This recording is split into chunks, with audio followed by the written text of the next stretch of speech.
Kay Miller, c'est le nom du lauréat du prix Carbet de la Caraïbe et du tout monde. Le jury de la 28e édition a été séduit par le roman de ce Jamaïcain, By the River of Babylon, paru aux éditions Zulma. C'est l'histoire d'un jeune garçon se retrouvant du jour au lendemain sans ses locks. À partir de ce moment, son périple commence dans les quartiers populaires de la Jamaïque. Un auteur qui se dit très fier d'avoir reçu ce prix. Il est d'ailleurs interrogé par Bianca Carretto et Patrick Jeanvito. Je me sens fier pour ma patrie. Ce n'est pas qu'un prix. Je sentais que c'était important d'écrire sur la Caraïbe. Parce que je viens de là, et c'est un retour aux sources. Recevoir ce prix, en particulier ici en Martinique, c'est spécial pour moi. C'est beaucoup pour moi parce que c'est ce que j'ai toujours voulu faire dans ma vie. On poursuit ce journal avec l'actualité littéraire. Le prix Carbet, le jury du prix Carbet a remis son prix hier au romancier et poète jamaïcain Kay Miller pour son roman By the Rivers of Babylon. Écoutez sa réaction recueillie par Loïc Régis.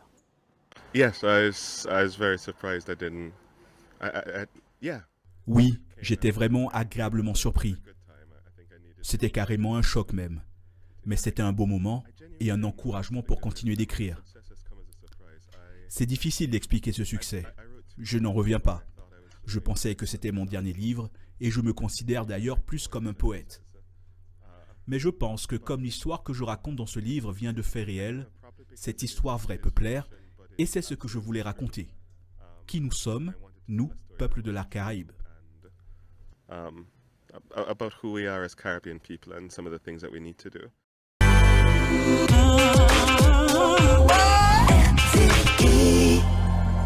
RCI, il est 13h11, c'est l'heure de parler littérature avec Kay Miller. Bonjour. Vous êtes romancier et poète jamaïcain, vous vivez au Royaume-Uni aujourd'hui et vous êtes donc l'auteur de By the Rivers of Babylon, récompensé hier par le prix Carbet 2017. Alors avant de parler du livre déjà, qu'est-ce que ça signifie pour vous de recevoir ce prix? Alors vous avez eu le temps de bien mûrir cette victoire, qu'est-ce que ça représente pour vous? Alors je laisse Pascal Lavener qui assurera la traduction durant toute cette interview. So hello Kay Miller. Bonjour. Bonjour. Welcome to RCI. So you're a Jamaican writer and poet. You live in the United Kingdom, and your novel By the Rivers of Babylon wins this year's Prix Carbet.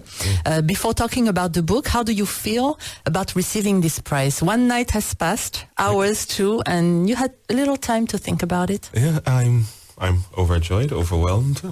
Donc il est très joyeux, très content. Yeah, I'm just very pleased. It's good to know that people all over the world are reading your book. Alors, il est très content parce qu'il se rend compte en fait que les gens en fait découvrent ce livre et tout partout en fait sur la planète. Alors justement, ce prix du Carbet, ce n'est pas le seul que vous avez obtenu cette année. Vous avez été récompensé par le prix Bocas pour la littérature caribéenne. Alors que pensez-vous justement du succès de votre roman? Est-ce que c'est une surprise? Alors, this Prix Carbet is not the first that you got this year. You also received the Bocas Prize for Caribbean Literature for the same novel. Are you surprised by the success of By the Rivers of Babylon? Yes, I am. Yeah, I used to write. I've always written poems, and I think of myself more as a poet. Alors il dit que oui, effectivement, il est surpris car il a toujours été plutôt dans l'écriture de poèmes, mais il se considère d'ailleurs comme un poète. So when I tell stories, I love the stories I tell, but they're always kind of to the side of poetry. And so. Voilà, donc il aime beaucoup les histoires, raconter les histoires dans ses romans. C'est son 3e roman d'ailleurs, mais il considère en fait que c'est un peu annexe dans son écriture. Yeah, so it sounds arrogant, but I'm used to winning prizes for poetry. I'm not used to winning prizes for the novels, and this therefore, yeah, it surprises me and it makes me happy. Alors donc il peut paraître un peu arrogant quand il dit en fait qu'il a plutôt l'habitude de recevoir des prix pour ses poèmes plutôt que pour ses romans. Donc évidemment, ça lui fait un grand plaisir. Alors, comment est-ce que vous avez imaginé ce livre? D'abord, est-ce que c'est une histoire vraie? Est-ce que c'est une autobiographie? How did you imagine this novel? Is it a true story? Maybe even a biopic? Every story is slightly true. in a way. So there are lots of aspects of this story that are true. Donc il dit que toute histoire a un fond de vérité. Donc il y a forcément, oui, des aspects de l'histoire qui sont vrais.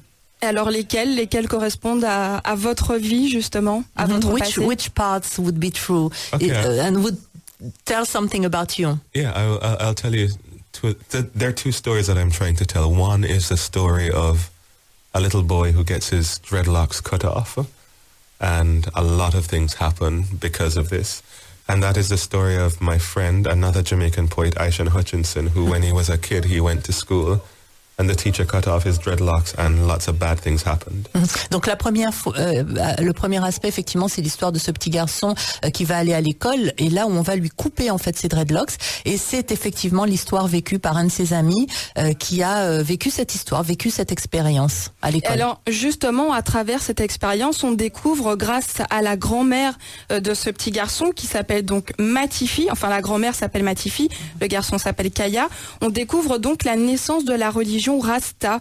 Pourquoi avoir décidé de consacrer un roman entier à cette religion? Alors, with this boy story, Kaya, who gets his dreadlocks cut, we discover through the tales of his grandmother, Matafi, the birth of the Rastafari movement and beliefs. Why did you decide to dedicate an entire novel to this important part of Jamaica's history?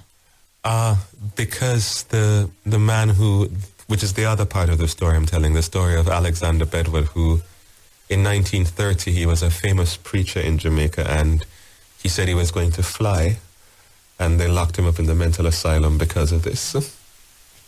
Donc c'est la deuxième partie en fait de l'histoire tout à l'heure quand il commençait son propos, l'histoire de ce preacher, prédicateur en fait, qui avait dit donc qu'il allait voler et pour cela il s'est retrouvé donc à l'asile et donc c'est aussi cette histoire là qu'il raconte dans le livre. But his second in command, he takes all of his teachings and he publishes a book back then called The Promised Key, and that is the first book of Rastafari. That's how Rastafari starts. Et c'est comme ça en fait que va naître le mouvement Rastafari parce qu'il va récupérer en fait toutes ces expériences qu'il va écrire il va mettre dans un livre et ce livre-là va en fait être le socle de ce mouvement Rastafari. Et donc yeah. But I guess I just wanted to tell a story of a poor village in Jamaica and of two people from that village who both try to rise. One tries to rise very literally, he tries to fly, and the other, this family, they're trying to rise through education, and things try to keep them down. And that's where the two stories connect. Et la manière dont les deux histoires vont se connecter, en fait, c'est parce qu'il va raconter l'histoire en fait de ce village où à la fois il y a donc cette élévation qu'on recherche sociale et puis évidemment l'élévation concrète physique qui est préconisée donc par ce prédicateur. Et c'est comme ça en fait que ces deux histoires se rencontrent. Oui, parce que justement l'histoire donc se déroule dans les années 80, au moment où le pays il est profondément marqué justement par l'esclavage, par la violence et donc il y a eu en fait une résurgence en fait de toute cette discrimination. Et donc, est-ce que vous pensez que justement cette notion de résistance, de libération, donc qui marque le peuple jamaïcain, c'est encore aujourd'hui le destin des peuples de la Caraïbe, celui de résister.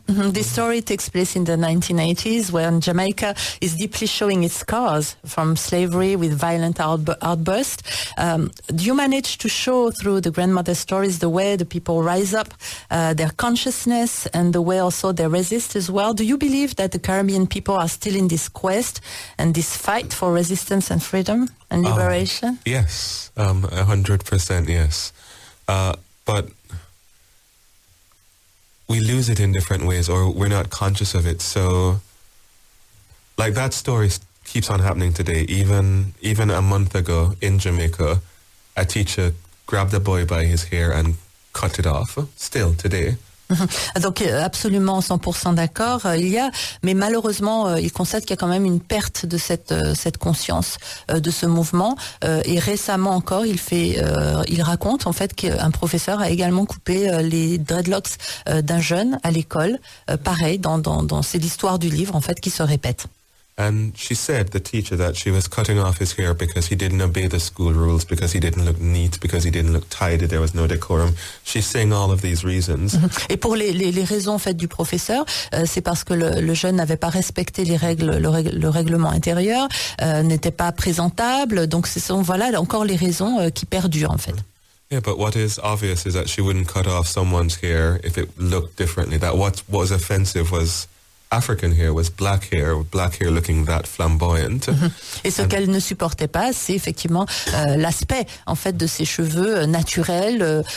C'est vrai avec les dreadlocks, mais en tout cas cette flamboyance en fait de la chevelure du jeune. Yeah, so we still have those scars, and in Jamaica I see those scars every day.